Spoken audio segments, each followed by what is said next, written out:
গত 9ই আগস্ট আরজিকরে মহিলা ডাক্তারের ওপর যে নৃশংসতম অত্যাচার করা হয় সেই সূত্রে তার প্রতিবাদে আমরা একজন মহিলা হিসাবে আর একজন আইন ছাত্র হিসাবে রাস্তায় নামছি তার প্রতিবাদের জন্য, এবং এটার জন্য যাতে ভবিষ্যতে এইরকম আর কোনো রকম কোনো অত্যাচার মেয়েদের উপরে না হয়। ভারতবর্ষে যত নারী সুরক্ষা, নারীদের বিভিন্ন রকমভাবে অবাঞ্ছিতভাবে ধর্ষণ, নারী হত্যা সমেত বিভিন্নভাবে প্ররোচিত হচ্ছে, নারীরা হত্যার সম্মুখীন হচ্ছে। সেই ক্ষেত্রে দাঁড়িয়ে আজকে আমরা নারীদের সুরক্ষার জন্য এবং নারীদের যেন সরকার থেকে এবং রাজ্য সরকার তথা কেন্দ্র সরকার থেকে নারীদের সুরক্ষার জন্য যেন কোনো রকম নতুন কোনো কিছু পদ্ধতি অবলম্বন করে। আইনের চক্ষুর আড়াল করে কোনো কিছু হয় না আর হবে বলে মনে হয় না। তো সেই ক্ষেত্রে সবাই আইনের উপর ভরসা, বিশ্বাস, আশা রাখুন।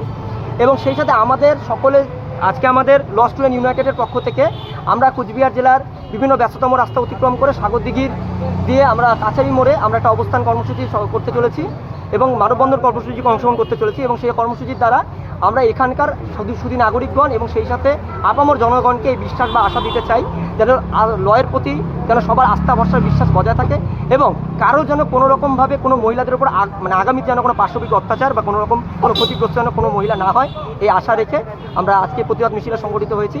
আমাদের এই মিছিলের উদ্দেশ্য অরাজনৈতিক, আমরা একদম উদ্দেশ্য আমাদের মেয়েদের সুরক্ষা এবং সেই সাথে আমাদের ভারতবর্ষের যেন ধর্ষিত ধর্ষকদের যেন কঠোর থেকে কঠোরতম শাস্তি হয়।